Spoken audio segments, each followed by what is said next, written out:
একজন পয়গম্বর আছেন মুসা আলাইহিস সালাতু ওয়াস সালাম, সবাই তার নাম শুনেছেন তো নাকি? বাড়ি তার কোথায়? মিশর। কিন্তু নামটা এত পরিচিত মনে হয় আশেপাশেই বাড়ি। আলহামদুলিল্লাহ বলবেন না? কোরআনের প্রায় জায়গায় তার নাম, 42টা সূরার ভিতরে তার নাম, জোরে বলেন সুবহানাল্লাহ। 532 আয়াতের মধ্যে তার কথা, 532 আয়াতের মধ্যে তার কথা আল্লাহ রাব্বুল আলামিন বলে দিয়েছেন। আল্লাহ তাআলা এই নবীর দাম অনেক দিয়ে দিয়েছেন। আল্লাহ তাআলা তাওরাত নামক একটা কিতাব আল্লাহ তাআলা তাকে স্পেশাল করে দিয়ে দিয়েছিলেন। মুসা আলাইহিস সালাতু ওয়াস সালাম একদিন বসে আছেন, জিবরাইল আলাইহিস সালাতু ওয়াস সালাম তার সামনে দাঁড়ায় আছেন। এমন সময় জিবরাইল দেখতেছে শয়তান মুসার পাশে দাঁড়ায় আছে। জিবরাইল বলতেছে, ইবলিস তুমি কাজ পাও নাই, কাম পাও নাই, নবীর কাছে আসছো ওয়াসওয়াসা দেওয়ার জন্য। এবার শয়তান বলে, জিবরাইল এ তো মুসা দুনিয়াতে আছে, আদম হাওয়ারে আমি জান্নাতের মধ্যে ঢুকে ওয়াসওয়াসা দিছি। আমি যদি জান্নাতে ঢুকে ওয়াসওয়াসা দিই, দুনিয়াতে আমি আসতে পারবো না। শয়তান মনে হয় এই জায়গায় নাই। আসতে কয় আছে না নাই? শয়তান তো এত মারাত্মক, ইবলিস তো এত মারাত্মক। ثم لآتينهم من بين أيديهم ومن خلفهم وعن أيمانهم وعن شمائلهم ولا تجد أكثرهم شاكرين। আমি তোমার বান্দাদের ডান থেকে বাম থেকে সামনে থেকে পেছন থেকে পাকড়াও করে ফেলবো, সবাইকে আমি পাকড়াও করব। আমি তোমার বান্দাগুলোকে জাহান্নামের দিকে নিয়ে যাব। আল্লাহ বলছেন, শয়তান রে তুই পারবি না, সবাইকে পারবি না। কিছু সংখ্যক বান্দা আমার কাছে আশ্রয় চেয়ে বলবে, আউযু বিল্লাহি মিনাশ শাইতানির রাজিম। আশ্রয় চাইবো আমরা কার কাছে? কিন্তু শয়তান আছে না নাই? আচ্ছা আমার ভাইয়েরা, শয়তান তো তার কার্যক্রম চালিয়ে যাচ্ছে। অবৈধ কোনো রিলেশন করা যাবে না, নারীর দিকে টান ঠিকই থাকবে, কোনো সমস্যা নাই। নারীকে আল্লাহ তাআলা পুরুষের জন্য আকর্ষণ করে দিয়েছেন, পুরুষের জন্য নারীকে আল্লাহ তাআলা আকর্ষণ করে দিয়েছেন। আল্লাহ 6টা জিনিসকে মোহগ্রস্ত করেছেন। আল্লাহ তাআলা সুন্দর করে আরেকটা আয়াতে বলছেন, আমি যে আয়াত বলতেছি বিরক্ত হচ্ছেন না তো? আল্লাহ তাআলা বলছেন, যুয়িনা লিন-নাসি হুব্বুশ শাহাওয়াতি মিনান নিসাই ওয়াল বানিনা ওয়াল qanatiril muqantarati minadh-dhahabi wal fiddati wal khaylil musawwamah والأنعام والحرث ذلك متاع الحياة الدنيا والله عنده حسن المآب। জোরে বলুন আল্লাহু আকবার। মানুষের জন্য 6টা জিনিসকে আকর্ষণ করে দেওয়া হয়েছে, মোহগ্রস্ত করে দেওয়া হয়েছে। নাম্বার 1 হলো নারী। নাম্বার 1 কি? নারী। পুরুষের জন্য নারী পাগল, নারীর জন্য পুরুষ পাগল। কে করে দিয়েছেন? আসতে বলবেন না, কে করে দিয়েছেন? আল্লাহ পাগল হতে মানা করেন নাই, তবে বৈধ পাগল তুমি হও, বিয়ের জন্য পাগল হও, কিন্তু জেনার জন্য পাগল হওয়া যাবে না। যুবকরা আজকের মাহফিল, আমি আজকে লক্ষ্য করছি বেশি যুবকরা আজকের মাহফিল এসেছেন। যুবকদেরকে আমি বলবো, যুবকরা তোমরা রিজিক যদি বাড়াতে চাও 3টা আমল করবা। শুনবা? দেখেন আস্তে আস্তে শুনবা তোমরা। কয়টা আমল বলো? রিজিকের সমস্যা তোমার থাকবে না, জীবিকার সমস্যা তোমার সমাধান হয়ে যাবে। 3টা কাজ তুমি করবা খুব দ্রুত। 1 নম্বর হলো দ্রুত বিয়ে করবা। চুপচাপ দেখছেন, কিছু কয় না। বিয়ে করবা না? হ্যাঁ, আওয়াজ নাই। একজনকে বিয়ে দেয় না, কে জানে করছে, বিয়ে দেয় না, বিয়ে করায় না। অনেক অভিযোগ দেখতেছি মুরব্বীদের উপরে। মুরব্বীরাও কিছু সমস্যা আছে। আসতে বলবেন না, আছে না নাই? ছেলে একটু বলেই ফেলছে আব্বা, হয়তো মুখ ফুটে বলেই ফেলছে আব্বা বয়স হয়ে গেছে, যৌবন আসছে, নামাজ কালাম পড়ি, ফিতনার যুগ, আব্বা একটা বিয়ে করো। কিসের বিয়ে রে তোর? আছে না নাই? আছে না? কিন্তু আপনি পিতা, আপনার অবশ্যই খেয়াল করা উচিত ছিল যৌবন প্রাপ্ত একটা ছেলে যে কোনো মুহূর্তে এই ফিতনার দুনিয়াতে সে তার চরিত্র হারিয়ে ফেলতে পারে, নষ্ট করে ফেলতে পারে। অবশ্যই মুরব্বীদের চিন্তা করার দরকার এই বিষয়ে, সবার পরে না সবার আগে। এদেশে অশিক্ষিত মানুষ আগে বিয়ে করে না শিক্ষিত মানুষ আগে বিয়ে করে? আমার দাদারা, আমার নানারা সেই যুগে বিয়েটা আগেই করে ফেলেছে, কিন্তু এখন শিক্ষার ঠেলায় বিয়ের টাইম নেই। বিয়ে করতে করতে তার টাইম লেগে যায় প্রায় 40 পার হয়ে 50-এর কাছাকাছি। বিয়ে করে 50-এ, বাপ হয় 60-এ। সন্তান নিয়ে যখন রাস্তায় হাঁটে তখন সবাই বলে, দেখে এই এটা তোমার দাদা না নানা। আমি কি ভুল বলতেছি? আমি কি ভুল বলছি? আমার নবীজি বিয়েকে উৎসাহিত করেছেন, বিয়েকে তিনি এনকারেজ করেছেন, কারণ সমাজে বিয়েটা ইজি হয়ে যাবে, জেনা বন্ধ হয়ে যাবে, এটাই সিস্টেম। সমাজে যাকাত চালু হবে, সুদ বন্ধ হয়ে যাবে। যখন যাকাত থাকবে না তখন সুদ থাকবে, যখন জেনা থাকবে তখন বিয়ে থাকবে না, আর যখন বিয়ে সহজ হবে জেনা কঠিন হয়ে যাবে। কিন্তু পশ্চিমা দুনিয়া তারা চায় বিয়ে না জেনা, তারা জেনা চায়, জেনাকে তারা প্রমোট করছে। যুব সমাজ আজকে ধ্বংসের দ্বার প্রান্তে, যুব সমাজ আজকে শেষ হয়ে যাচ্ছে। যুবক, তোমাকে 3টা কাজ করতে হবে। 1 নম্বর কি করা? রিজিকের দায়িত্ব কার? অনেকে বলে কি করে খাবো, বিয়ে করবো, বউরে কি করে খাবো, বউকে হাতি নাকি? রাসূলের একটা হাদিস আসছে যে একজনের খাবার 2 জন খাবে,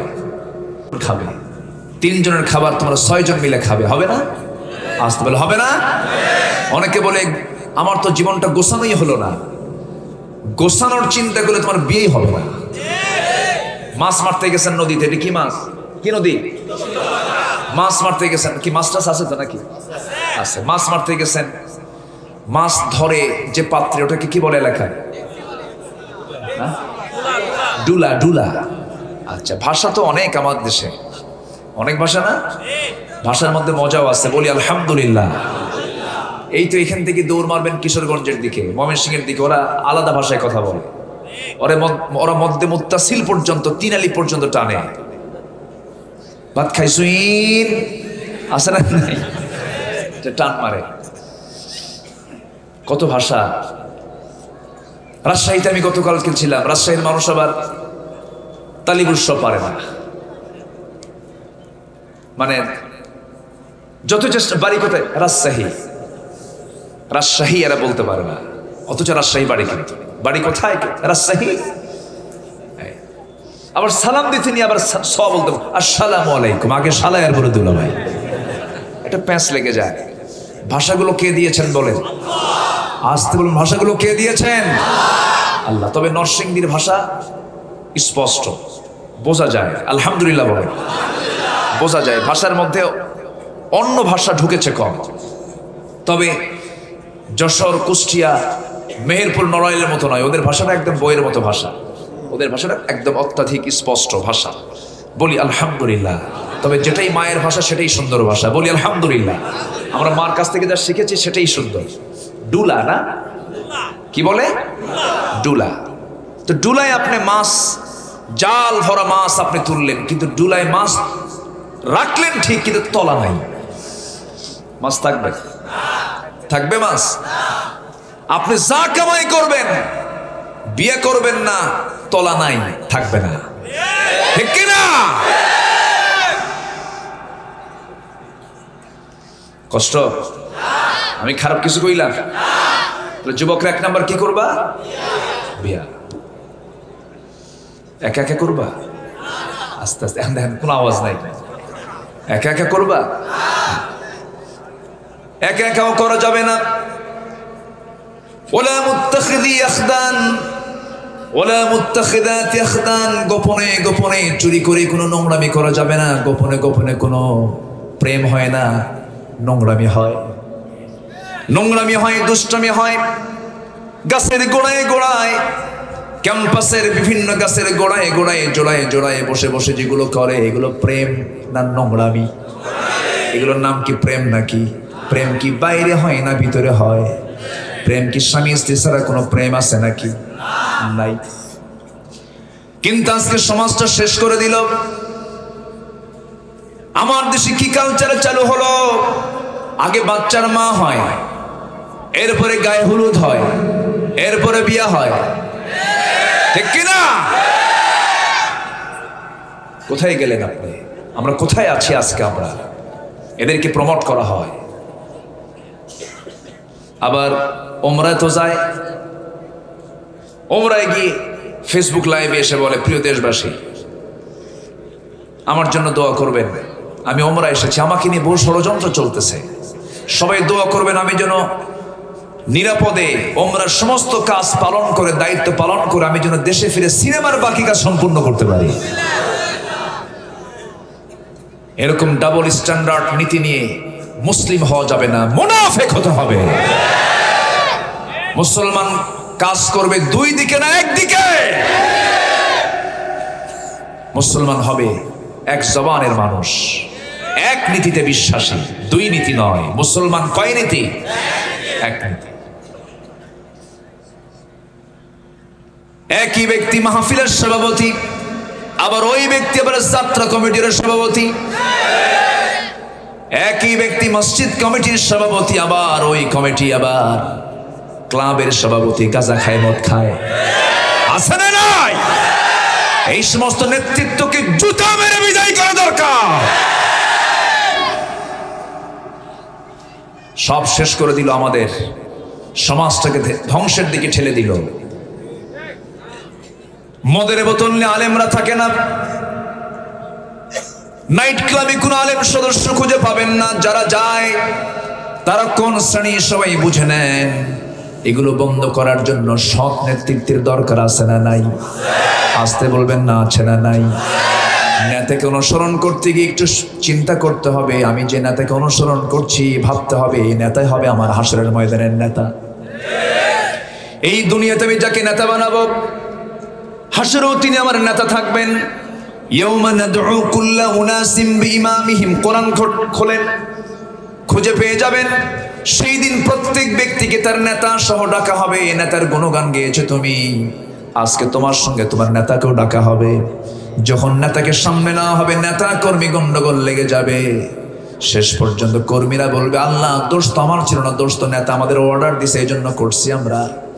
আল্লাহ বলবেন কোনো উপায় নাই, জাহান্নাম যেতে হবে। কর্মীরা রাগের ঠানায় বলবে, আল্লাহ যেহেতু জাহান্নামে যেতেই হচ্ছে আমরাও জাহান্নামে যাব, কিন্তু নেতাকে ডাবল শাস্তি দিও। আমার ভাইয়েরা, আমার বন্ধুগণ, সেই দিন কি সুন্দর সুখী করার জন্য, জান্নাত লাভের জন্য দুনিয়াতে আমাকে আপনাকে কাজ করে যেতে হবে। বন্ধু নির্বাচন করতে গিয়ে আমরা বন্ধুবান নির্বাচন করব, খারাপ না ভালো? নেতা নির্বাচন করতে গিয়ে আমরা নেতা নির্বাচন করবে, খারাপ না ভালো? আমার দেশে কোনো কিছুর সংকট ছিল না, কোনো কিছুর সংকট এখনো নাই। কোনো সংকট নাই। কে বলেছে সংকট? কে বলেছে দুর্ভিক্ষ? দুর্ভিক্ষ কখনো হবে না। দুর্ভিক্ষ বন্ধ করার আমল আছে না নাই? কাজ আছে না নাই? ধুলাই মলিন জমিনটাকে মুহূর্তের মধ্যে সবুজের শ্যামলে রূপান্তর করার যোগ্যতা কার? আমার আল্লাহ সবকিছু পারেন, অসম্ভবকে সম্ভব করতে পারেন, কোনো সমস্যা নাই, কোনো অসুবিধা নাই। আল্লাহ বলছেন, দুর্ভিক্ষ থেকে তুমি কি বাঁচতে চাও নাকি? তুমি কর্ণ বস্ত্র বাসস্থান শিক্ষা চিকিৎসার নিশ্চয়তা নিতে চাও নাকি? বেশি কিছু লাগবে না, তোমার একটা আমল আমি দেখতে চাই, সেটা হলো যারা পারেন সেই সূরাটা আমার সঙ্গে ঠোঁট মিলিয়ে বলুন। لإيلاف قريش إيلافهم رحلة الشتاء والصيف فليعبدوا رب هذا البيت الذي أطعمهم من جوع وآمنهم من خوف। বেশি কিছু লাগবে না, তুমি শুধু ইবাদত করবে আমি আল্লাহর। আল্লাহর ইবাদত যদি তুমি করতে পারো ঠিক মতো সব জায়গায়, আল্লাহ বলছেন ক্ষুধা মুক্ত আমি তোমার জীবন গড়ে দেব, এবং কোনো টেনশন থাকবে না, অশান্তি থাকবে না, কোনো ভয় থাকবে না, এমন জনপদ আমি তোমাকে দিয়ে দেবো। জোরে বলি সুবহানাল্লাহ। কার ওয়াদা? আসতে বলবেন না, কার ওয়াদা? যুবকের জন্য কয়টা আমল? কয়টা বলেছি? আরো আছে কয়টা? আস্তে আস্তে শোনাবো আমি। এই দিকে আমি চলে গিয়েছিলাম সূরা আলার দিকে, মনে আছে আপনাদের? সূরাতুল আলা, সূরাতুল আলার সেকেন্ড আয়াত পর্যন্ত আমি অনুবাদ করেছি। ওয়াল্লাযী কদ্দারা ফাহাদা, যিনি তকদির নির্ধারণ করেছেন। ওয়াল্লাযী আখরাজাল মারআ, যিনি তৃণ জন্মান। ফাজআলাহু গুসাআন আহওয়া, এরপরে তা খড়কুটায় পরিণত করেন সকল কিছু। বিশ্ব সংসার চালান কে? আসতে বলবেন না, চালান কে? ধান লাগায় কে? বান্দা। ধান লাগায় কে? বড় করেন কে? ক্যালসিয়াম কার? পটাশিয়াম কার? ইউরিয়া কার? ফসফরাস কার? কে করেন? কে করেন? কে করেন? আল্লাহ করেন। সে আল্লাহ বলছেন বান্দারে সব তো আমি করি। এই প্রসঙ্গে আল্লাহর পরিচয়গুলো দিয়ে দিই। এবার রাসূলকে লক্ষ্য করে বলছেন সানুকরিউকা ফালা তানসা ইল্লা মা শাআল্লাহ। এই আয়াতের একটা প্রেক্ষাপট আছে, শানে নজুল আছে, সেটা হলো আমার নবীজি কোন এক নামাজে তেলাওয়াত করতে নিয়ে আয়াত ভুলে গেলেন। দুই একটা আয়াত বাদ পড়ে গেছে। নবীজির আয়াত ভুল হয়ে গেলে ও কোনো সাহাবীকে লোকমা দেওয়ার সাহস আছে নাকি? কারণ নবীর উপরে কোরআন নাজিল করেছেন কে? কেউ কোনো কিছু বললেন না। নামাজ শেষ হয়ে গেল। নামাজ শেষ হয়ে যাওয়ার সঙ্গে সঙ্গে একজন সাহাবী উবাই ইবনে কাব রাদিয়াল্লাহু তাআলা আনহু রাসূলকে লক্ষ্য করে বলছেন ইয়া রাসূলুল্লাহ, অনুমতি দিলে আমি একটু কথা বলবো। কি কথা বলো? হুজুর, নামাজের মধ্যে দুই একটা আয়াত বাদ পড়ে গেল, এই আয়াতগুলো কি মানসুখ হয়ে গেছে নাকি? এই আয়াতের কি ব্যবহার হবে না? রাসূল মুস্কি হাসি মেরে বলছেন উবাই ইবনে কাব, তুমি আমাকে এমন করে বলো না সাহাবী, এই আয়াতগুলো মানসুখ হয় নাই। আয়াতগুলো আমি তেলাওয়াত করতে নিয়ে ভুলে গেছি। তেলাওয়াত করতে নিয়ে ভুলে গেছি। সঙ্গে সঙ্গে আল্লাহ তাআলা বলছেন সানুকরিউকা ফালা তানসা ইল্লা মা শাআল্লাহ, আমি আপনাকে অচিরেই পড়িয়ে দেব, শিখিয়ে দেব, আপনি কখনো ভুলবেন না। যে কোরআন নবীর উপরে নাজিল হলো, সেই নবী যদি কোরআন তেলাওয়াত করতে যদি আয়াত বাদ পড়ে যায়, আমার আপনার কি আয়াত বাদ পড়তে পারে না? আসতে বলবেন না, পারে না? কোরআন মুখস্থ করা যদিও সহজ, কিন্তু একেবারেই সহজ নয়। কোরআন কেউ মুখস্থ করতে পারবে না একমাত্র কার রহমত ছাড়া? আসতে বলবেন না, কার রহমত ছাড়া? আমরা বড় ভাগ্যবান। গোটা পৃথিবীর দ্বিতীয় বৃহত্তম মুসলিম জনপদ বাংলাদেশ। হাফ কিলোমিটার নয়, কোয়ার্টার কিলোমিটার দূরে গেলে একটা করে মসজিদ পেয়ে যায়। সুন্দর সুন্দর পাকা মসজিদ, আজানও শুনি জন্মের মতো, কিন্তু নামাজ পড়ি না। আমি কি ভুল বলতেছি? এত সুন্দর ভাগ্য আমাদের। 18 কোটি মুসলমান যে দেশে বসবাস করে। আবার আরেকটা আশার দিক হলো 4.5 লক্ষ মসজিদ বাংলাদেশে। এবং গোটা পৃথিবীকে যদি আপনি পরিসংখ্যানে নিয়ে আসেন, পৃথিবীতে সবচেয়ে হাফেজ কোন দেশে বেশি? আলহামদুলিল্লাহ বলবেন না? যেরকম আলহামদুলিল্লাহ। বাংলাদেশের হাফেজরা, গতকালকে আমার রাজশাহীতে দিনের বেলা মাহফিল ছিল। দিনের মাহফিলে নাজমুস সাকিব, নাম শুনেছেন তো? নাজমুস সাকিব, তারপরে হাফেজ তাকরিম, সে তেলাওয়াত করেছে। এরপরে আব্দুল আল মামুন, ওয়ার্ল্ড ওয়াইড সমস্ত হাফেজরা সেখানে দাওয়াত পেয়েছিল। আমার আলোচনার আগ দিয়ে তারা তেলাওয়াত করেছে। এই সমস্ত হাফেজরা দেশীয় হাফেজ শুধু নয়, তারা এখন আন্তর্জাতিক হাফেজ।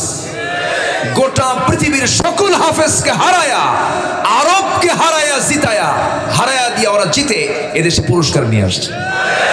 বলি আলহামদুলিল্লাহ। এদিকে ছোটখাটো কোনো অর্জন? ছোট অর্জন, অনেক বড় অর্জন। গভর্নমেন্টকে ধন্যবাদ, রাষ্ট্রীয় সম্বর্ধনা দেওয়া হয়েছে হাফেজ তাকরিমকে, ভালো, বলি আলহামদুলিল্লাহ। কিন্তু সম্বর্ধনা কেন দেওয়া হলো? নাস্তিক পাড়ার কিছু নাস্তিকদের ঘুম নাই। তারা বলল, কোরআন মুখস্থ করার কোনো যোগ্যতা হলো? তোর 14 গোষ্ঠী নিয়ে আয়। আসতে কন কেন? কোরআন মুখস্থ করা কি জিনিস? এটা যে কত বড় রহমত! আল্লাহর রহমত ছাড়া 30 পারা কোরআন কখনো মুখস্থ করা সম্ভব নয়। আমি যতটুকু বুঝেছি, এই পৃথিবীতে সবচেয়ে বড় ডিগ্রি হলো হাফেজ। আজকে ওই হাফেজরা কই? 5 জন হাফেজকে আজকে দস্তরবন্দি দেওয়া হয়েছে। আমি মনে করি এটা বান্দার জীবনের শ্রেষ্ঠ একটি অর্জন। এটা সন্তানের হাতে কোরআন তুলে দেন, কোরআন আপনার সন্তানকে পাহারা দেবে। সন্তানকে টাকাওয়ালা না বানায়া আল্লাহওয়ালা বানান, বৃদ্ধ জীবনে বুড়া জীবনে আপনি উপকার পাবেন। বলে যাচ্ছি কথাগুলো মনে রাখবেন। সন্তানকে টাকাওয়ালা না বানায় আল্লাহওয়ালা বানান, বুড়াকালে সন্তান আপনাকে দেখে ভয় পাবে। আর টাকাওয়ালা বানাবেন, আল্লাহওয়ালা বানাবেন না, বুড়াকালে আপনার সন্তানকে দেখে সন্ত্রাসী মনে করে ভয় পাবেন। আজকের সমাজে কি চলছে আজ? কে বলেছে টাকায় শান্তি? ধানমন্ডিতে কি ফকিররা থাকে? গত বছর প্রায় 1 বছর হয়ে গেছে, ধানমন্ডিতে ফেসবুক লাইভে এসে এক মুরব্বী মানুষ, কোন যেন অভিনেতার শ্বশুর, নিজের বৈধকৃত পিস্তলটা হাতের মধ্যে নিয়ে ফেসবুক লাইভে এসে বলল, আমার ছেলে দেখে না আমাকে, আমার বউ দেখে না আমাকে, আমি সব থেকে বিচ্ছিন্ন হয়ে একাকী ঘরের মধ্যে পড়ে আছি, আমি আমার এই জীবন আর রাখতে চাই না, সুইসাইড করে শেষ হয়ে গেল। কেন? কি জন্য? কি কারণে? এর মূল কারণ হলো পরিবারকে কোরআন থেকে দূরে রাখা হয়েছে। মুসলমান, ইসলাম পারে মানুষকে সামাজিক বানাতে, ইসলাম পারে সমাজকে শান্তি আনতে। ইসলামের সবচেয়ে বুড়ো মানুষের দাম কম না বেশি? কম না বেশি? বেশি। বুড়ো মানুষের দাম ইসলামের সবচেয়ে বেশি, এবং আল্লাহর পরে বুড়ো মানুষের খেদমত করা। যেরকম সুবহানাল্লাহ। বাপ যখন বুড়া হয়, বাপ যখন কি হয়? ইনদাকাল কিবার, যখন বুড়া হয়ে যায়। আমেরিকায় যাবেন, বুড়োদের কোনো দাম নাই। ব্রিটেনে যাবেন, বুড়োদের কোনো দাম নাই। কিন্তু ইসলামে বুড়ো মানুষের সবচেয়ে বেশি দাম। আপনি বুড়োকে সম্মান করবেন না, আপনার ইবাদতই কবুল হবে না। জান্নাত তো আপনার মক্কায় গিয়ে লক্ষ টাকা খরচ করে হজ করে এসেছেন, সেখানে জান্নাত পাবেন না। জান্নাত পাবেন না, আপনি ঠান্ডা পানিতে ওযু বানাইছেন, সেই জায়গায় আপনি জান্নাতের অ্যাড্রেস খুঁজে পাবেন না। জান্নাত যদি খুঁজে বের করতে চান, আমার রাসূলের হাদিসের দিকে তাকান, আল জান্নাতু তাহতা আকদামিল উম্মাহাত। আল্লাহ তাআলা মা জাতির পায়ের তলে, মার পায়ের নিচে আল্লাহ তাআলা জান্নাত রেখে দিয়েছেন। জোরে বলি সুবহানাল্লাহ। ইয়েমেন থেকে কোন এক আল্লাহর গোলাম হজ করতে গেছেন। আব্দুল্লাহ ইবনে ওমর রাদিয়াল্লাহু তাআলা আনহুর কাছে সামনে দাঁড়ায় চোখের পানি ফেলে ফেলে কেঁদে বলছেন, ও আল্লাহর গোলাম, আমি আমার জীবনে আমার মাকে যত বেশি কোলে নিয়েছি, কোন শিশুকে আমি এত বেশি কোলে নেই নাই। আমার মা পেশাব করে, পায়খানা করে, সব সাফ আমি করে দেই, রান্না বান্না আমি করে দেই, সব সেবা শুশ্রূষা আমি করি। এত সেবা করার পরে আমি আপনাকে একটা প্রশ্ন করব, কি আমি আমার মায়ের কিছু ঋণ কি শোধ করতে পেরেছি নাকি? আব্দুল্লাহ ইবনে ওমর জবাবে বলছেন, ও আল্লাহর গোলাম, কেমন করে সম্ভব? ডেলিভারির সময় তুমি যখন প্রসব হবে, ডেলিভারির সময় তোমার মা ডেলিভারির যন্ত্রণা সহ্য করতে না পেরে যে উহ শব্দ একবার করেছে, সেই উহ শব্দের তুমি হক তুমি এখন আদায় করতে পারো নাই। আমার মা, যুবকদের জন্য 2 নাম্বার মেসেজ হলো, রিজিকটা যদি বাড়াতে চাও, নাম্বার 2 হলো বাপ মার সঙ্গে সুন্দর আচরণ করো, সুন্দর ব্যবহার করো। আজ থেকে 10 বছর আগে যে শিক্ষার হার ছিল, তার চেয়ে আজকে শিক্ষার হার কমেছে না বেড়েছে? শিক্ষার হার বেড়েছে, কিন্তু পিতামাতার সেবার পরিমাণ কমেছে না বেড়েছে? কমেছে। তাহলে বোঝা গেল এই শিক্ষার মধ্যে আসল শিক্ষা নাই। পিতামাতাকে দেখতে চায় না, পিতামাতার হক আদায় করতে চায় না। যত বড় শিক্ষিত তত বড় বেয়াদব, আছে না নাই? এমন আচরণ তো ইসলাম শিখায় না তোমাকে। বাপ মার সঙ্গে সুন্দর আচরণ করতে হবে। আমার নবীজি যখন মেরাজ করলেন, জান্নাত দেখলেন, জাহান্নাম দেখলেন। জান্নাতের মধ্যে একাকী হাঁটতেছিলেন, তার কাছে আনইজি ফিল হচ্ছিল, আমি একা একা হাঁটতেছি। আল্লাহ তাআলা তার কণ্ঠের মধ্যে 2 জন সাহাবীর কণ্ঠ শুনিয়ে দিলেন। একজন হচ্ছেন হারেসা বিন নুমান, আরেকজন হচ্ছেন বেলাল বিন রাবাহ রাদিয়াল্লাহু তাআলা আনহু। আমার নবীজি আশ্চর্য হলেন, পিছনে ফিরে তাকান, কিন্তু তাদেরকে আর দেখলেন না, কিন্তু কণ্ঠ শুনলেন। দুনিয়াতে এসে হারেসা বিন নুমানকে ডাক দিয়ে বলছেন, হারেসা বিন নুমান রে, জান্নাতের মধ্যে আমি তোমার কণ্ঠ শুনে আসলাম, তুমি কি এমন আমল করেছো বলো তো? হারেসা বিন নোমান কেঁদে কেঁদে বলছেন, ইয়া রাসূলুল্লাহ, আমার দুনিয়াতে ব্যক্তিগত তেমন কোন আমল নাই, তবে এই দুনিয়াতে আল্লাহ এবং আপনার রাসূলের পর আমি সবচাইতে বেশি দাম দেই আমার মা এবং বাবাকে। বাপ মাকে সবচেয়ে বড় সম্মানজনক পদে রেখে দেব আমরা। বাপ মা যদি খুশি হন, আল্লাহ খুশি হয়ে যাবেন। দুনিয়ার কোনো মানুষকে খাওয়ায় সন্তুষ্ট করতে পারবেন না, দুনিয়ার কোনো মানুষকে গিফট দিয়ে সন্তুষ্ট করতে পারবেন না, দুনিয়ার কোনো মানুষের কাছে দোয়া চায় আর সেই দোয়া আপনি অত বেশি পাবেন না যে দোয়াটা আপনি বাপ মার কাছ থেকে পাবেন। তিনটা দোয়া মিস হয় না, তিনটা দোয়া বন্দুকের গুলি মিস হয়, কিন্তু বাপ মার দোয়া মিস হয় না, বাপ মার দোয়া কবুল হয়ে যায়। বাপ মা মুখ থেকে যে কথাই বের করেন সেই কথাটাই দলিল হয়ে যায়। এই জন্য বাপ মার মুখ থেকে কখনো বদদোয়া বের করানো যাবে না, বাপ মার সঙ্গে কখনো নাফরমানি করা যাবে না। কিন্তু বড় আফসোস, বড় আফসোস, বড় পরিতাপের বিষয়, নিজের সুন্দর করে বাড়ি বানায়, বেডরুম হয়, ড্রয়িং রুম হয়, কমন রুম হয়, চিলড্রেন রুম হয়, কিচেন রুম হয়, রান্নার রুম হয়, এরপরে ডাইনিং স্পেস হয়, মেহমানখানা হয়, সব রুম হয়ে যায়, কিন্তু প্যারেন্টস রুম হয় না, পিতামাতার রুম হয় না, পিতামাতার থাকার জায়গা হয় না। এমনও সভ্য সন্তান আছে যে সন্তানগুলো বাপ মাকে থুয়ে দেয় সিঁড়ির তলে। আছে না নাই? রাগিমান ফুহু, রাগিমান ফুহু, তার নাকটা ধুলায় মলিন হয়ে যাক, ধুলায় মলিন হয়ে যাক। যে ব্যক্তি তার বাবাকে একজন অথবা দুজনকে বৃদ্ধ অবস্থায় পেল, জীবিত অবস্থায় পেল, অথচ তার নিজের জীবনের গুনাহ মাফ হলো না, তার ধ্বংস হয়ে যাক, তার নাকটা ধুলায় মলিন হয়ে যাক। এই জন্য যুবকরা তোমাদেরকে বলবো আমি, নাম্বার 1, যৌবনকে কন্ট্রোল করবা, তোমার চরিত্র বানাবা ইউসুফের মতো। কার মতো? ইউসুফ আলাইহিস সালামের মতো। নাম্বার 2 হলো পিতামাতার সঙ্গে তুমি সুন্দর আচরণ করবে। পিতামাতার পরিচয় দিতে নিয়ে লজ্জা পাবে না। তোমার পিতা রিক্সা চালায়, বুক উঁচু করে বলবে আমার পিতা রিক্সা চালক। তোমার পিতার কোনো পেশাকে ছোট চোখে দেখবা না। এমনও সভ্য সন্তান আছে, শিক্ষিত হয়েছে হয়তো বা, কিন্তু বাবা রিক্সা চালায়, পরিচয় দেয় না। অসভ্য বেয়াদব এগুলো। দুনিয়ার কোনো পেশাই ছোট নয়। একজন সাহাবী ছিলেন খাব্বাব রাদিয়াল্লাহু তাআলা আনহু। কামান কি ছিলেন? কামার, লোহা পিটায় জীবিকা নির্বাণায় দিয়েছে। আল্লাহু আকবার।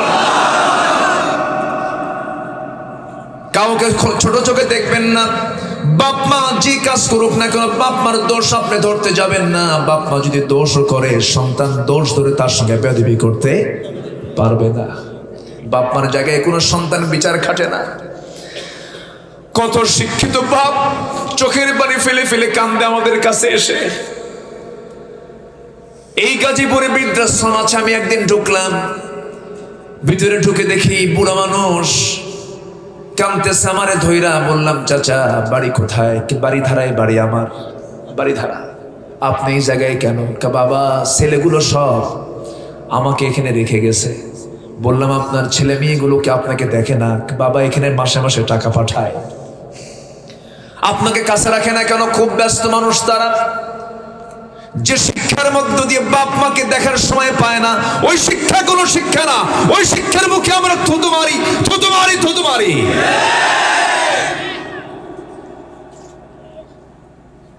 অথচ মা তোমাকে পেটে ধারণ করেছে, ওষুধ খেয়ে তোমাকে নষ্ট করে দিতে পারতেন, কিন্তু মা তোমাকে পেটে ধারণ করেছেন, রক্তগুলো চুষে চুষে খেয়ে শেষ করে দিয়েছি আমরা। পেটে পজিশন সন্তানের খারাপ, ডাক্তার বলে দিচ্ছে ও মহিলা তোমার পেটের যে সন্তানের যে অবস্থা, ডেলিভারি হতে নিয়ে তোমার মৃত্যুর আশঙ্কা আছে। মহিলা চোখের পানি মুছতে মুছতে বলে, ডাক্তার মরে যাব কিন্তু সন্তানকে মারতে দেব না। যেরকম সুবহানাল্লাহ। আমার মা, আমার ভাইয়েরা, এই পৃথিবীতে একজন মানুষ যিনি নিজের জীবন বাঁচায় না বাঁচায় সন্তানকে বাঁচানোর চেষ্টা করে, নিজে না খায় সন্তানকে খাওয়াতে চায়। কোন খাবার যখন সামনে থাকে আগে দেখে আমার বাজানটার মুখটা দেখি। আজকে আপনি পরীক্ষা করবেন, একটা আঙ্গুর কিনে, একটা বেদানা কিনে নিয়ে যাবেন, মাকে গিয়ে বলবেন সুন্দর নরম সুরে, মা তোমার জন্য একটা বেদানা আনছে, তুমি খাও। দেখবেন বৃদ্ধা মাও যদি হয়, সে বেদানাটা আস্তে করে ভাঙবে, ভেঙ্গে সুন্দর করে ওই ভিতরের সমস্ত আঙ্গুরের দানাগুলো আস্তে আস্তে হাত দিয়ে গুটে গুটে নিয়ে প্লেটের মধ্যে রাখবে, আস্তে করে বলবে বাজান তোর মুখটা শুকনা তুই খা, আমার খাওয়া লাগবে না। মা নিজে খায়া সুখী হয় না, মা সন্তানকে খাওয়ায় সুখী হয়। আপনার বউকে আপনি একটা কাপড় কিনে দিবেন, বলবে এটা কোনো কাপড় হলো না, কি দামি কাপড় আছে, অমুক জন নিয়ে আসছে। সন্তানকে আপনি পছন্দ করে একটা জিনিস দিবেন, বলবে বাবা আমি এটা নেব না, এর চেয়ে ভালো হোন্ডা আছে, এই মোবাইল আমার পছন্দ না। কিন্তু আপনার মার কাছে আপনি কিচ্ছুই দিবেন না, যা দিবেন বলবেন বাজান আমার এটা দরকার ছিল না, আমার জন্য না নিয়ে আসলে তুই পারতি। মা তো কিছুই চায় না, বাপ তো কিছুই চায় না, বাপ মা চাই সুন্দর কথা, সুন্দর করে একটা ডাক শুনলে বাপ মার কলিজা ভরে যায়। এই জন্য আল্লাহ তাআলা বলেছেন তুই টাকা দিয়ে তোর হক আদায় হবে না, চাকর বাকর দিয়ে তুই তোর বাপ মার খেদমত করাবি হবে না, তোর খেদমত করতে হবে বাজান। আল্লাহু আকবার বলে। কার কথা কার কথা কার কথা? আল্লাহর কথা। সমাজ আজকে ধ্বংসের দিকে ঠেলে দিয়েছে, আজকে সব শেষ হয়ে গেছে। আজকের আগের জীবনের মূর্খ যারা পড়াশোনা করতে পারেনি তারাই ভালো ছিল, কিনা বলেন?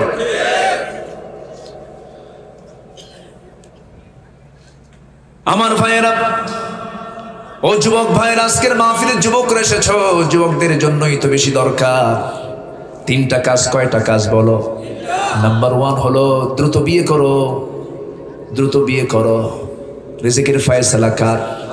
রিজিকের ফয়সালা কার? সুন্দর করে সংসার গড়ে নাও। আমার নবীজি তার মেয়ে ফাতিমাকে বিয়ে দিবেন, বিয়ে দেওয়ার জন্য তিনি কি BCS ডিগ্রি দেখেছেন নাকি? টাকা পয়সা দেখেছেন নাকি? খেজুর বাগান দেখেছেন নাকি? রাসূল তার মেয়ে ফাতিমাকে বিয়ে দিবেন, প্রস্তাব করলেন। ধনী ধনী খেজুর বাগানওয়ালা সাহাবীরা চলে আসলেন, ব্যবসায়ী সাহাবীরা চলে আসলেন। রাসূল বললেন না না, আমি এদের সঙ্গে বিয়ে দেব না, আমার পছন্দের জামাই এখনো আসে নাই, পছন্দের ছেলে এখনো আসে নাই। সবার প্রস্তাব দেওয়া শেষ। হযরত আলী রাদিয়াল্লাহু তাআলা আনহু আস্তে করে আসলেন। সবাই বলছে আলী তোমার প্রস্তাব দেওয়া শুধু শেষ, তোমার প্রস্তাব শুধু বাদ আছে, তুমি যাও প্রস্তাব দাও। কে তোমাদের কি পছন্দ করলেন না রাসূলকে আমাকে পছন্দ করবেন নাকি? যাও। সাইয়েদনা আলী একটু খরবাকৃতি ছিলেন, খাটো সাইদের ছিলেন। খাটো মানুষের বুদ্ধি কম না বেশি? লম্বা মানুষের বুদ্ধি, এই জন্য আমার বুদ্ধি তো কম, আসলে আমার বুদ্ধি কম। খাটো মানুষের বুদ্ধি বেশি। আল্লাহ তাআলা একদিকে বডি ছোট করে দিয়েছেন, বুদ্ধি বেশি দিয়েছেন। আল্লাহ সবাইকে সমান দেন না তো। সাইয়েদনা আলী খাটো মানুষ ছিলেন, নবীর কাছে গুটগুট করে আস্তে করে নবীর সামনে এসে বসে পড়লেন। সালাম বিনিময় হয়ে গেল। রাসূল বলছেন আলী তুমি কিছু বলতে চাও নাকি? হুজুর কি বলবো জানি না। এবার রাসূল নিজেই প্রস্তাব দিচ্ছেন আলী তুমি কি আমার মেয়েকে বিয়ে করতে চাও নাকি? হুজুর দিলে করা যায়, যেরকম সুবহানাল্লাহ। প্রস্তাব আসবে মেয়ে পক্ষ থেকে না ছেলে পক্ষ থেকে? মেয়ে পক্ষ। বলেন কোন পক্ষ থেকে? মেয়ে পক্ষ থেকে প্রস্তাব আসবে। মেয়ের বাবা প্রস্তাব দিবেন। এটাই নবীদের জীবনের শানে পাওয়া যায়। মুসা আলাইহিস সালাতু ওয়াস সালামের নাম ওয়াজের মধ্যে তার নাম না আসলে তো হয় না। আল্লাহ তাআলা কোরআনে যেমন মুসার নামটাকে কমন করেছেন, ওয়াজের মধ্যে তার নামটা কমন চলে আসে। দেখেন একটা এক্সাম্পল মনে পড়ে গেল। মুসার মধ্যে একটা স্বভাব ছিল, রাগ কম না বেশি? সব নবীর রাগ ছিল লেভেল, কিন্তু মুসার রাগটা ছিল একটু লেভেল ছাড়া। লেভেল ছাড়া দরকার আছে, কারণ ফেরাউন যে ছিল বুঝেন নাই, সব নবীর কাছে তো এরকম ফেরাউনের মতন বদমাইশ ছিল না। মুসার সাথে ছিল কে? এই জন্য রাগটা একটু বেশি থাকা দরকার ছিল। প্রচন্ড রাগ ছিল মুসা আলাইহিস সালামের। এত রাগী তিনি ছিলেন, রাগের ঠেলায় তাফসীরে এসেছে চুলগুলো খাড়া হয়ে যেত, টুপি ভেদ করে চুল বের হয়ে যেত। আল্লাহু আকবার বলেন। এবং ছিলেন তোতলা মানুষ। তোতলা বোঝেন তো? কথা আটকে যায়। নাম যদি হয় বেলাল, কি নাম? বেলাল। এই জাতীয় লোক ছিলেন। যদি রাগ বেশি হয় তখন তোতলার কি অবস্থা হয়? কথাই বন্ধ হয়ে যায়। এত রাগী মুসা আলাইহিস সালাম ছিলেন। কথার মধ্যে তেমন সুরটুরু ছিল না, ডাইরেক্ট মারতেন সব সময়। আল্লাহ বলছেন ও মুসা ফিরআউনকে কালিমার দাওয়াত দিতে যাও, কারণ সে সীমা লঙ্ঘন করেছে। ইযহাব ইলা ফিরআউনা ইন্নাহু তাগা। সঙ্গে সঙ্গে মুসা বলছেন আল্লাহ আমার তো জিহ্বা কথা শুনেন, আমি কই একটা হয়ে যায় আরেকটা, আমার জিহ্বা আগে ঠিক করো। আল্লাহ বলেন ঠিক আছে জিহ্বা ঠিক করে দিলাম। রব্বি ইশরাহ লি সাদরি ওয়া ইয়াসসির লি আমরি ওয়াহলুল উকদাতাম মিন লিসানি। আল্লাহ তাআলা সব তার সহজ করে দিলেন। এবার বলছেন মুসা শোনো, এমন সুন্দর করে কালিমার দাওয়াত দিবা যেন তোমার কথার মধ্যে যেন বালাগাত থাকে, ফাসাহাত থাকে, সুন্দর ভাষা দিয়ে তুমি কথা বলবা। এবার মুসা বলছেন আল্লাহ আমার কথার মধ্যে সৌন্দর্য তেমন নাই, আমি কথার মধ্যে আমি ডাইরেক্ট কথা মারি বেশি। হুয়া আফসাহু মিন্নি, আমার ভাই হারুন আমার চাইতে সুন্দর করে ফাসাহাত দিয়ে কথা বলে, সৌন্দর্য দিয়ে কথা বলে। আল্লাহ বলছেন মুসা তোমার মুখে যখন তোমার বড় ভাইয়ের যখন প্রশংসা শুনলাম, এই মুহূর্তে তোমার বড় ভাইকে আমি আল্লাহ নবুয়ত দিয়ে দিলাম। যেরকম সুবহানাল্লাহ। খুব দামি নবী ছিলেন মুসা আলাইহিস সালাম। এই রাগী লোকের সামনে একজন বেয়াদব এসে শুধু ভুল কথা বলছে, বারবার ভুল কথা বলছে, মারছেন থাপ্পড়। এক থাপ্পড় মারাও সারা, মরে যাও সারা। যখন মরে গেছে, লাশ হয়ে গেছে, এখন মনে মনে চিন্তা করে ভাবতেছেন আল্লাহ দোষ তো আমার না, আমি ওকে শাসন করার জন্য মারলাম, মরে গেছে, এটিকে আমার দোষ নাকি? আল্লাহ তোমারই দোষ। আমার নিয়ত তো মেরে ফেলা নয়। আল্লাহ তাআলা তাকে পরীক্ষার মধ্যে ফেলে দিলেন, বিশাল বড় পরীক্ষার মধ্যে পড়লেন। নবীদের জিন্দেগিতে হিজরত আছে না নাই? ইব্রাহিম আলাইহিস সালাম অগ্নিকুণ্ডে নিক্ষিপ্ত হলেন, এরপর হিজরত করতে বাধ্য হলেন। আমার নবী হিজরত করতে বাধ্য হলেন। মুসা আলাইহিস সালাম বেকায়দায় পড়ে গেলেন। হত্যার হুলিয়া জারি করলো প্রশাসন, অ্যাডমিনিস্ট্রেশন। তাকে পুলিশ দিয়ে ধরার জন্য তল্লাশি শুরু হয়ে গেল, চতুর্দিকে অভিযান শুরু হয়ে গেল। মুসা আলাইহিস সালাম দেশে থাকতে পারলেন না, সফর করতে লাগলেন, দৌড় মারতে লাগলেন। হিজরত করে তিনি চলে গেলেন সেই মাদিয়ান নামক অঞ্চলের দিকে চলে গেলেন। সামনে বিশাল বড় একটা দুর্গম এরিয়া পেলেন। প্রচন্ড ক্ষুধা লাগছে, ক্ষুধার যন্ত্রণায় ছটফট করছেন, তৃষ্ণার যন্ত্রণায় ছটফট করতে নিয়ে সামনে একটা কূপ পেলেন। কূপের ধারে চলে গেলেন, কূপ থেকে পানি তুলে তিনি তার তৃষ্ণায় নিবারণ করলেন। হঠাৎ করে দেখতে পেলেন কূপের ধারে দুইজন মহিলা দাঁড়ানো, হাতে বালতি নিয়ে পানি কূপ থেকে তুলবে, কিন্তু তারা তোলে না। মুসা আলাইহিস সালাম কি চরিত্রবান মানুষ ছিলেন! তিনি বলছেন, ও মহিলা তোমরা এখানে দাঁড়ায় আসো কেন? এখানে বালতি নিয়ে হাতে নিয়ে দাঁড়ায় আসো কেন? কূপ থেকে পানি তুলে নিয়ে যাও। তারা বলতে সাবুনা শাইখুন কাবীর, আমাদের বাপ খুব বুড়া মানুষ, আমরা চলে এসেছি, আমরা আসতাম না, কিন্তু বাপের কারণে আমরা এসেছি, কোনো পুরুষ মানুষ আমাদের বাড়িতে নাই, এই জন্য আমরা আসছি, কূপ থেকে পানি তুলে নিয়ে যাও। আমরা পারবো না। কেন পারবে না? আমরা দুর্বল মানুষ, আমাদের গায়ে এত শক্তি নাই। কূপের উপরে একটা ঢাকনা আছে, সেই ঢাকনা টান দিতে 7 থেকে 8 জন যুবকের প্রয়োজন হয়। সব পুরুষ মানুষ পানি তুলে নিয়ে যাবে, আমরা পর্দার নিয়ম রক্ষা করে শেষে গিয়ে আমরা অবশিষ্ট পানি তুলে নিয়ে আমরা বাড়ির দিকে চলে যাব। মুসা আলাইহিস সালাম মনে মনে চিন্তা করলেন, বেচারি মহিলা মানুষ কষ্ট হবে, না না আমি একটু হেল্প করি। এবার তিনি হেল্পের জন্য আগায় গেলেন, বালতি হাতের মধ্যে নিয়ে কূপের কাছে চলে গেলেন। কূপের উপরে ঢাকনা, যা টান দিতে 7 থেকে 8 জন যুবকের প্রয়োজন হয়, তিনি বাম হাতে ধরলেন, ফিকা মারলেন, 14 হাত দূরে গিয়ে ছিটকে পড়লো। দুই মহিলা থরথর করে কাঁপে, আর মনে মনে চিন্তা করে মানুষ না অন্য কিছু। নবীদের ভিতরে আল্লাহ তাআলা 3টা গুণ দিয়েছেন। প্রত্যেক নবীর ভিতরে কয়টা গুণ? 3টা গুণ দিয়েছেন। একটা হলো হুসনে খুলক, উন্নত চরিত্র দিয়েছেন। এরপর হলো সুন্দর সূরত দিয়েছেন, সুন্দর সূরত দিয়েছেন। নাম্বার 3 হলো তাদেরকে আল্লাহ তাআলা গায়ের শক্তি দিয়েছেন অনেক। আল্লাহ তাআলা আমার রাসূলকে দিয়েছেন 100 জন জান্নাতি পুরুষের সমান শক্তি। যেরকম সুবহানাল্লাহ। মুসা আলাইহিস সালাম কূপ থেকে পানি তুলে নিয়ে এবার বললেন, নিয়ে যাও, সোজা বাড়ির দিকে চলে যাও। সন্ধ্যার পরে মেয়েদের বাইরে থাকতে নেই, কিন্তু আমার দেশে সন্ধ্যার পরে পুরুষ বেশি না মহিলা বেশি? আলহামদুলিল্লাহ। কি কবেন আপনারা? চলে গেছে বাড়িতে। বুড়া বাপ বলতেছে, মা এত তাড়াতাড়ি আসলা তোমরা? এত তাড়াতাড়ি তো আসার কথা ছিল না। কাব্বা, একজন পুরুষ মানুষকে দেখলাম, শাইখুন আজিজ, খুব শক্তিশালী যুবক, খুব গায়ে তার শক্তি, খুব শক্তি দেখতে পেলাম। এবার বলতেছে, শোনো আমার বড় মেয়ে, তুমি আগামীকালকে যাবে, ওই যুবককে আমার সালাম জানিয়ে দেবে এবং সালাম জানিয়ে বলবে সে যেন অবশ্যই আমার সঙ্গে সাক্ষাৎ করে। আমি তাকে আমার বাড়িতে দাওয়াত দিয়ে দিলাম। চলে গেছেন পরের দিন।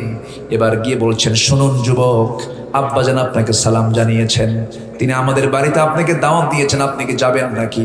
মুসা আলাইহিস সালাম মনে মনে চিন্তা করলেন, ভালোই তো হয়, আমি তো কাউকে চিনি না, একটু পরিচয় হলে তো ভালোই হয়ে যায়, আমি তো প্রবাসী মানুষ, আমি তো মুসাফির মানুষ, ঠিক আছে আমি যাব, কিন্তু যাবো কেমনে? মহিলা আমি তো চিনি না, ঘর বাড়ি চিনি না।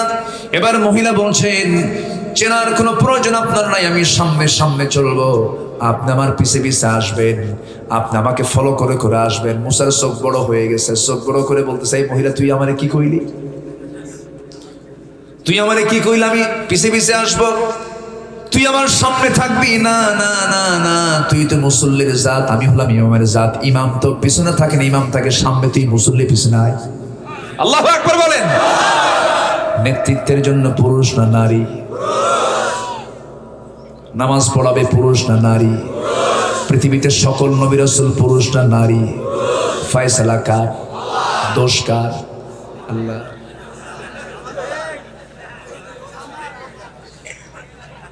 কষ্ট পাচ্ছেন আপনারা? কষ্ট পাচ্ছেন? আলোচনা চলুক। এই 12টা বাজে তো, শেষ করে দেই, আলোচনা চালাবো।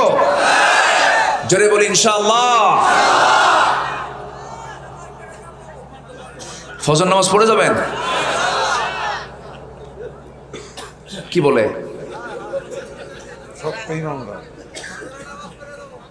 এটা তো ভালো লক্ষণ। ফজর যে পড়তে চাচ্ছেন এটাই তো ভালো লক্ষণ। আলহামদুলিল্লাহ বল। আমার দেশে ওয়াজ শুনে কিন্তু ফজর পড়ে না, আছে না নাই?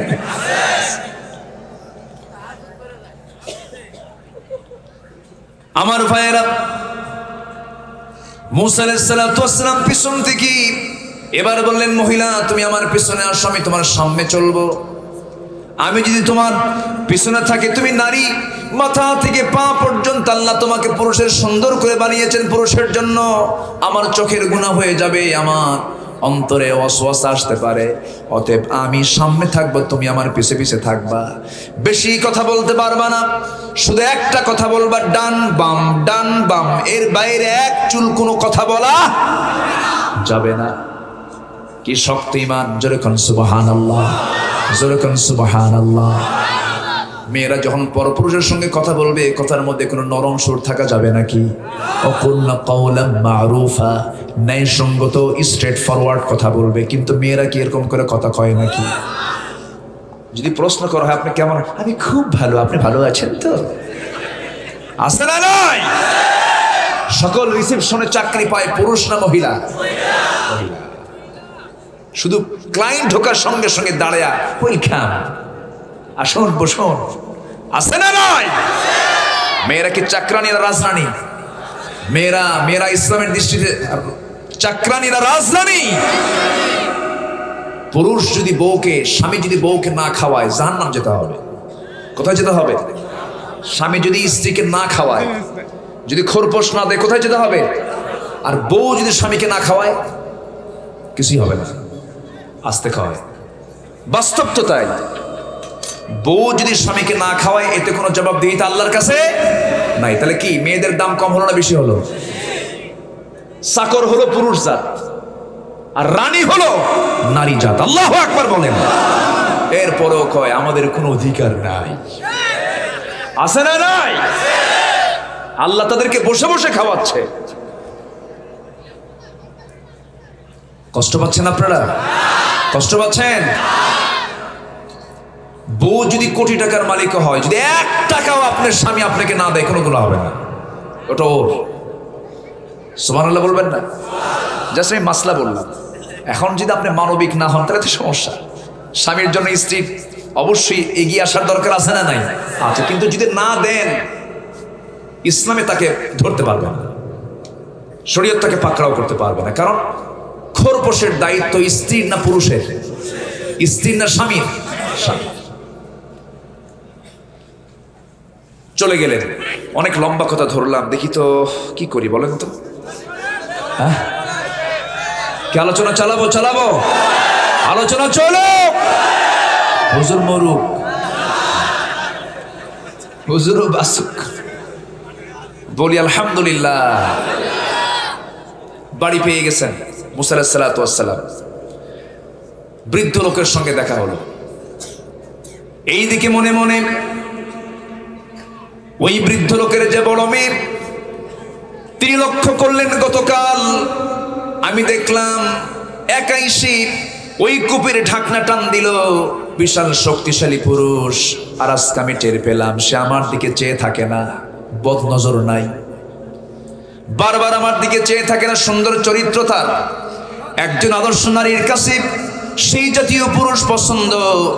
সেই জাতীয় পুরুষ হলো যার চরিত্র হবে এক নাম্বার এবং কর্মঠ হবে। কর্মঠ চরিত্রবান পুরুষ হলো ইমানদারি নারীর জন্য পছন্দের পুরুষ, ঠিক কিনা বলেন? যুবক, তোমাকে হতে হবে এক নম্বরের চরিত্রবান। কি বান বলো?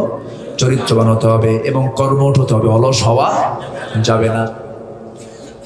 মুসা আলাইহিস সালামের এই সুন্দর আচরণ দেখে, চরিত্র দেখে মহিলার মনে মনে পছন্দ, মনে মনে পছন্দ, কিন্তু প্রস্তাব তো দেওয়া যাবে না নিজে। যখন বাড়িতে চলে গেছেন, যাওয়ার পর বৃদ্ধ পিতার সামনে যখন দাঁড়িয়ে গেছেন মুসা আলাইহিস সালাম, মুসা আলাইহিস সালাম সামনে দাঁড়ানো, সালাম বিনিময় হয়ে গেল। হঠাৎ করে বৃদ্ধ লোকটা বলতেছে, যুবক তোমার নাম তো মুসা, তাই না?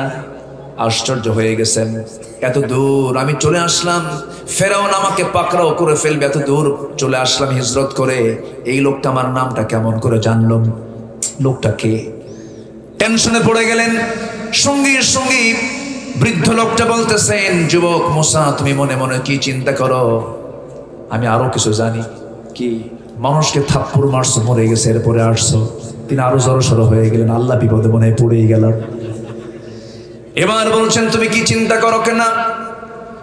কোনো চিন্তা করছি না, তবে আমার টেনশন হচ্ছে। এবার বৃদ্ধ লোকটা বলতেছে, ও মুসা তুমি কার সামনে দাঁড়িয়ে কথা বলছো? হয়তো তুমি টের পাও নাই, আমার চামড়াগুলো কুঁচকে গেছে, দাড়িগুলো পেকে গেছে, বুড়ো হয়ে গেছে বলে আমাকে দুর্বল মনে করো না। আমি দুর্বল, ওই সমস্ত বৃদ্ধদের কাতারের দুর্বল বৃদ্ধ আমি নই। আমি হলাম এই মাদিয়ানবাসীর জন্য আল্লাহ যাকে পয়গম্বর করে পাঠিয়েছেন, আমি হলাম আল্লাহর পয়গম্বর শুআয়ব আলাইহিস সালাতু ওয়াস সালাম। ওয়া ইলা মাদিয়ানা আখাহুম শুআইবা, আমি হলাম শুআইব। খুব খুশি হয়ে গেছেন মুসা আলাইহিস সালাতু ওয়াস সালাম, জড়িয়ে ধরলেন আর মনে মনে চিন্তা করছেন, আরে কি সুন্দর সঙ্গ পেয়ে গেলাম। মনে মনে তৃপ্তি মনে মনে খুব আত্মতৃপ্তিতে তিনি ফিল করছেন, খুব আনন্দ পাচ্ছেন। এমন সময় হঠাৎ করে বৃদ্ধ লোকটা শুআয়ব আলাইহিস সালাতু ওয়াস সালাম বলছেন, শোনো মুসা, আমি তোমাকে একটা প্রস্তাব করব। কি প্রস্তাব?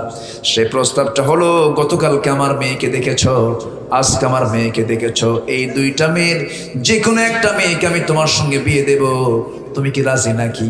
মুসা চিন্তা ছাড়াই বলেন, হ রাজি। এত বড় চান্স কি মিস করা যায় নাকি? আল্লাহর নবী হবে আমার শ্বশুর, এই বড় ভাগ্য আর কার জীবনে হবে? রাজি হয়ে গেছেন। সঙ্গে সঙ্গে মুসা আলাইহিস সালাতু ওয়াস সালামের কথা শুনে এবার শুআয়ব মুসকে হাসি মেরে বলছেন, শোনো মুসা, বিয়েতে করবা, কিন্তু এখন তো বিয়ে দেওয়া যাবে না, কারণ তোমার রেকর্ড ভালো না। কেন? থাপ্পড় মারলে মানুষ মরে, থাপ্পড় মারলে মানুষ মরে, তোমার রাগ খুব বেশি। এই রাগটাকে কমানোর জন্য তোমার কিছু কোর্স কমপ্লিট করতে হবে। আমি কি এগুলো কথা কি বানায় বলতেছে নাকি? সূরা কাসাস পড়বেন, আয়াতগুলো বলবো, কখন সময় পাচ্ছি না, এই জন্য আয়াতগুলো বলতে পারছি না। এবার তিনি বলছেন, শোনো, আমি আমার মেয়েকে অবশ্যই তোমার সঙ্গে বিয়ে দেবে, তবে তোমার কিছু কোর্স কমপ্লিট করতে হবে। সেই কোর্স হলো, আমার বাড়িতে কিছু ছাগল আছে, এই ছাগলগুলোকে তোমার 8 বছর তোমাকে লালন পালন করতে হবে, ছাগলের দায়িত্ব তোমাকে নিতে হবে। তবে 8 বছর সম্পূর্ণ কোর্স হবে না, অনার্স কোর্স হবে। তবে মাস্টার্স কোর্স করার জন্য 10 বছর হলে ভালো হয়। বলেন, একটা রাগী মানুষের দায়িত্ব যদি ছাগল পালার দায়িত্ব পায়, কি অবস্থা হতে পারে বলেন? এই পৃথিবীতে যত প্রাণী আছে, সমস্ত প্রাণীর মধ্যে সবচেয়ে শান্ত শিষ্ট প্রাণী হলো ছাগল।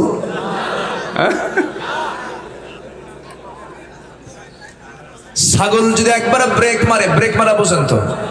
ছাগল যদি সামনের 2 পা একবার ব্রেক মারে, একবার যদি মাটিতে গেঁথে দেয়, আপনি পাবলিক, আপনি দড়ি ছিঁড়ে সামনে যাবেন, মাগার ছাগল নড়বে না, তুই যা, আমি যাবো না। এই একটা বেজুত তেরি মার্কা প্রাণী ছাগলটার দায়িত্ব দিয়েছেন মুসা আলাইহিস সালাতু ওয়াস সালামকে। 8 বছর 10 বছর তিনি ছাগল পালার দায়িত্ব শুরু করলেন, কারণ তার দায়িত্ব এটা। এই দায়িত্ব পালন করতে করতে 8 বছর হয়ে গেল, 10 বছর প্রস্তুত হয়ে গেল।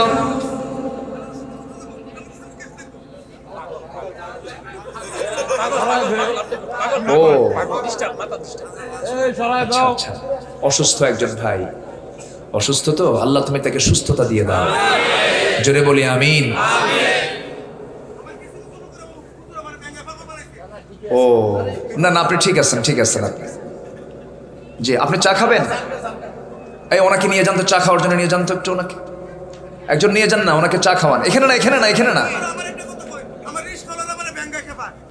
আচ্ছা ঠিক আছে, আমি ব্যবস্থা করবো ইনশাল্লাহ, আপনি যান, ওনাকে নিয়ে যান, চা খাওয়ান না, ওনাকে অফিসে নিয়ে যান, চলেন। হ্যাঁ, ফাইন করে নিয়ে যাবেন, কোনো খারাপ আচরণ করবেন না, নিয়ে যান। হ্যাঁ, 3 জন ব্যক্তির জন্য রুফি আল কালাম, কলম তুলে নেওয়া হয়েছে, কোনো কলমে লেখা হবে না, কোনো ফেরেশতা লিখবে না গুনাহ।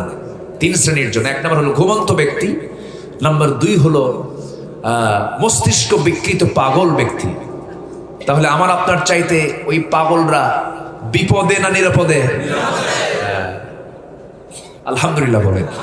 আল্লাহ কাকে কোন ফয়সালা করবেন এটা আল্লাহর ফয়সালা। নিদ্রিত ব্যক্তি, শিশু আর হলো পাগল, এই 3 জনের উপরে কোনো কলম চলে না, হাদিস এটা। আল্লাহ তুমি তাকে সুস্থতা দিয়ে দাও, জোরে বলি আমিন। উনি আসছেন হয়তো আল্লাহর ফয়সালা, যে হয়তো আমাকে বলে দিচ্ছে আপনি ওয়াজটা শেষ করেন, তাই না? হ্যাঁ, ও আচ্ছা, ঠিক আছে, বলি আলহামদুলিল্লাহ। মুসা আলাইহিস সালাতু ওয়াস সালাম 10 বছর ছাগল পালন করলেন, লালন পালন করলেন।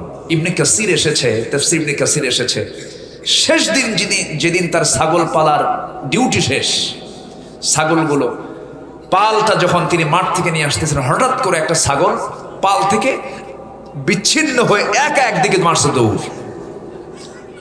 বলেন তো এখন এই লোকের কি হতে পারে বলেন? রাগ কি কমার কথা না বাড়ার কথা? চরম বেড়ে গেছে রাগ, খেপে গিয়ে রেগে গিয়ে ওই ছাগলটার বিচ্ছিন্ন হয়ে দৌড় মারা ছাগলটার পেছনে তিনি দৌড় মারলেন। দৌড় মেরে ক্লান্ত শ্রান্ত হয়ে যাচ্ছেন, এরপরও সে ধরা দিচ্ছে না।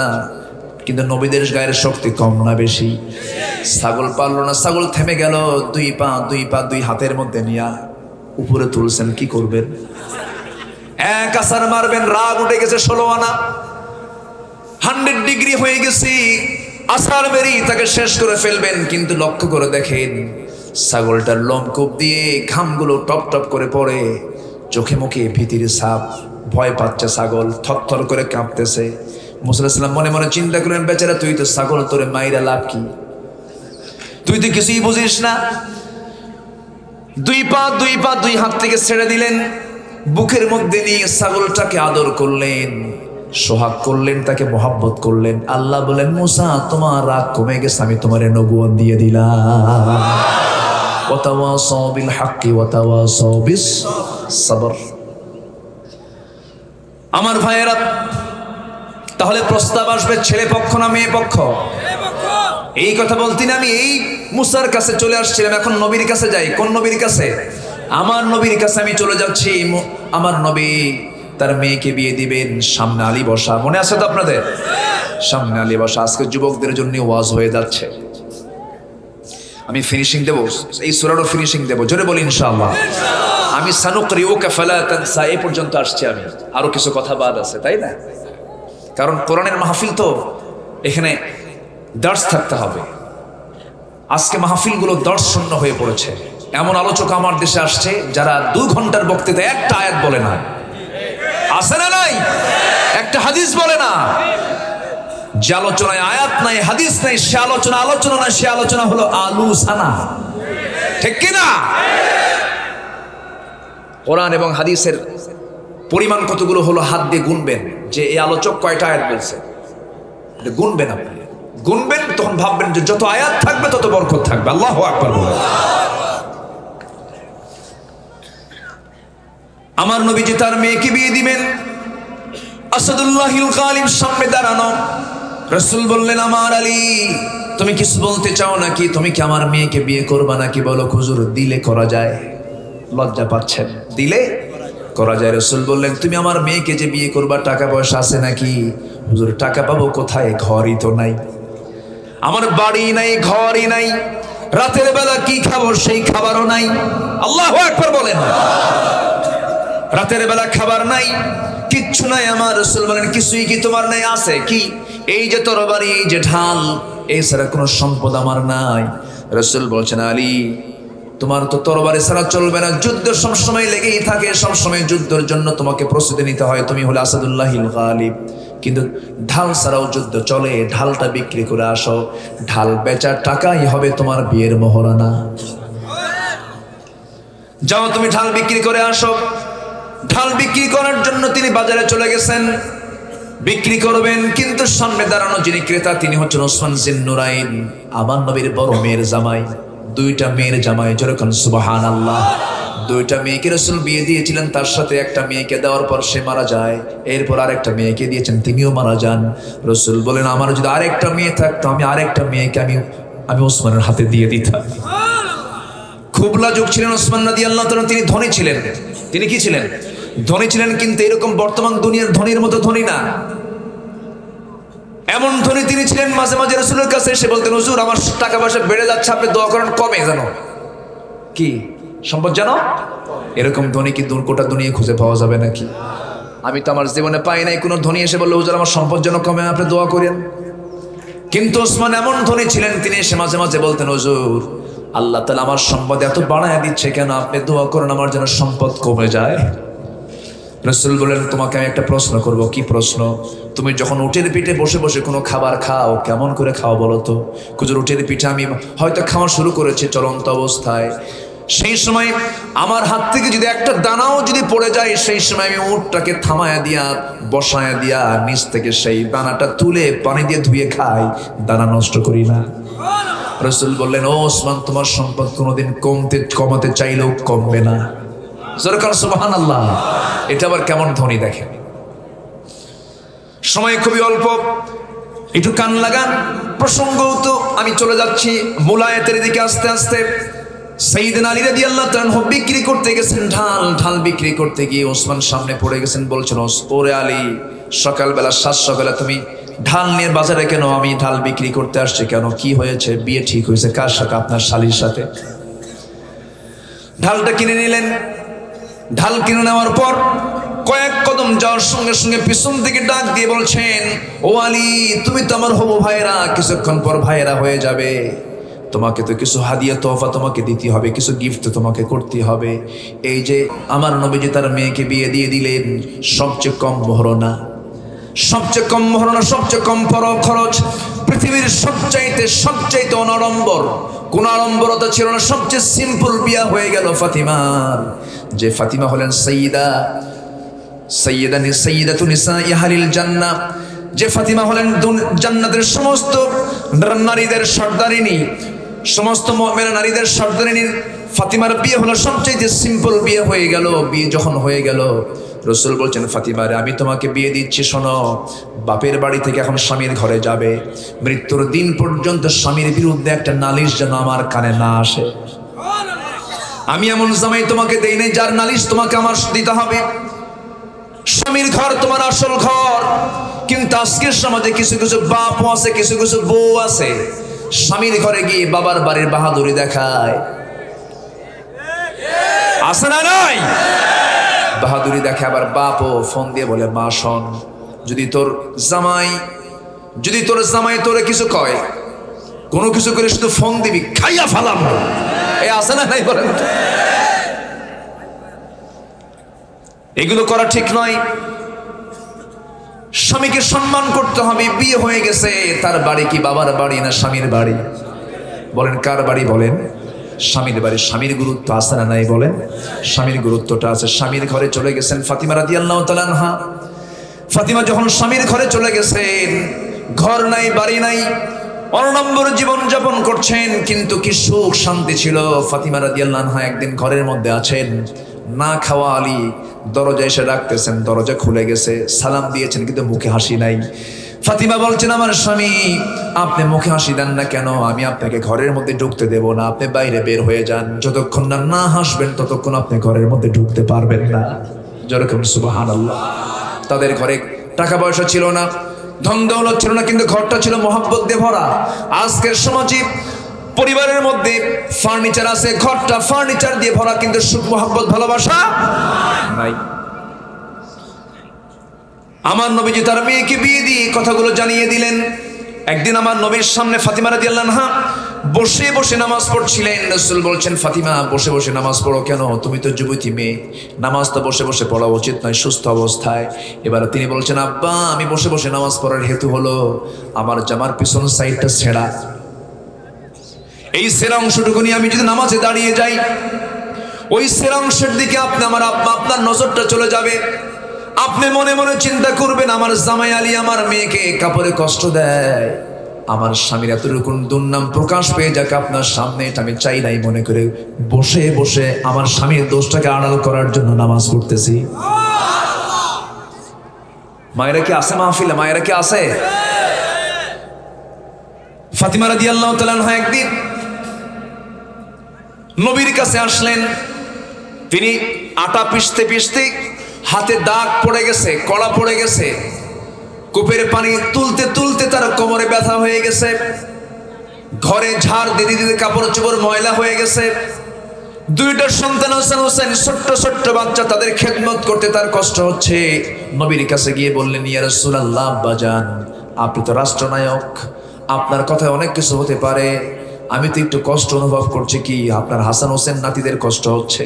দেখুন তো আমি একা একা সব কাজ করতে পারি না, আপনি আমার জন্য একটা মানুষ নিয়োগ দেন, একজন খাদেম নিয়োগ দেন। আমি একটা কাজের মানুষ চাচ্ছি আপনার কাছে।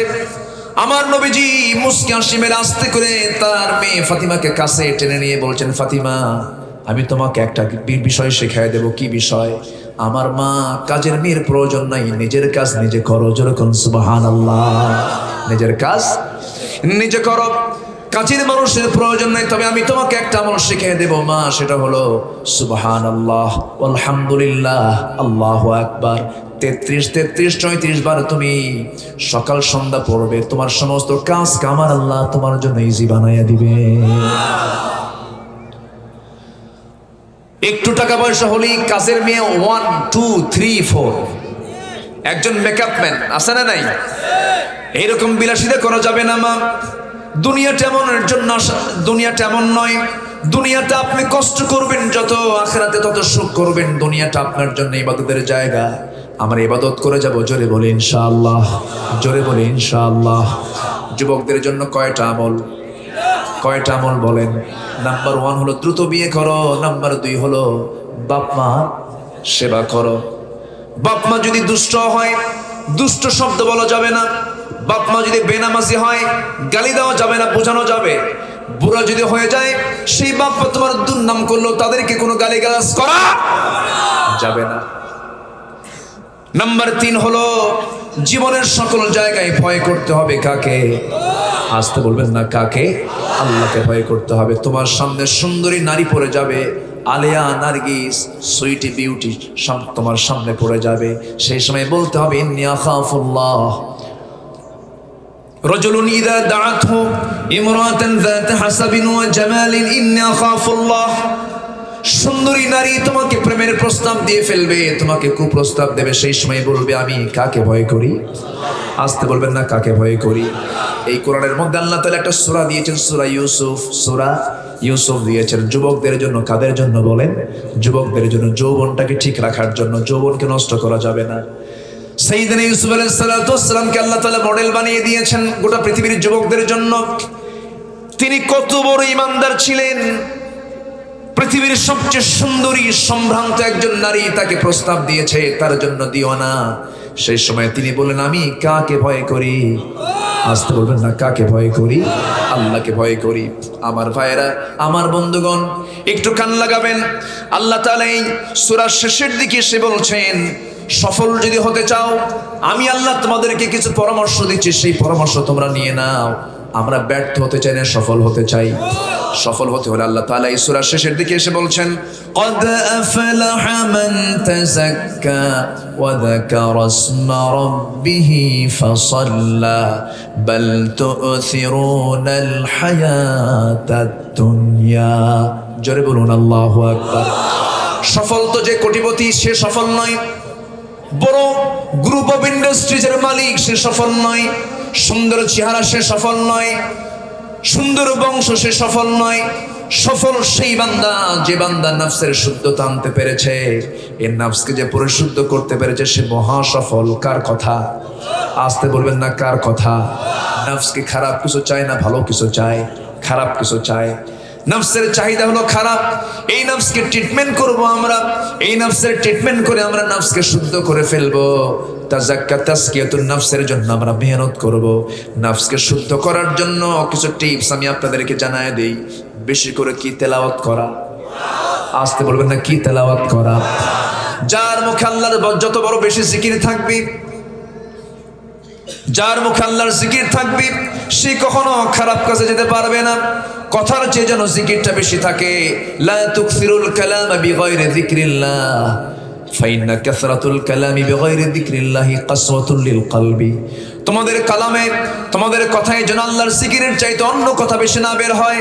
কারণ আল্লাহর জিকিরের চাইতে অন্য কথা যখন তোমার মুখ থেকে বেশি বের হয়ে যাবে, তোমার অন্তরটা মরে যাবে। এই জন্য জীবনের সকল জায়গায় আমরা সবচেয়ে বেশি জিকির করব কার?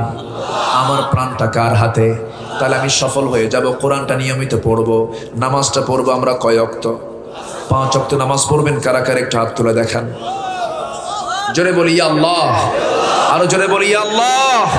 আমাদেরকে 5 ওয়াক্ত সালাত আদায় করার তৌফিক তুমি আল্লাহ দিয়া দাও।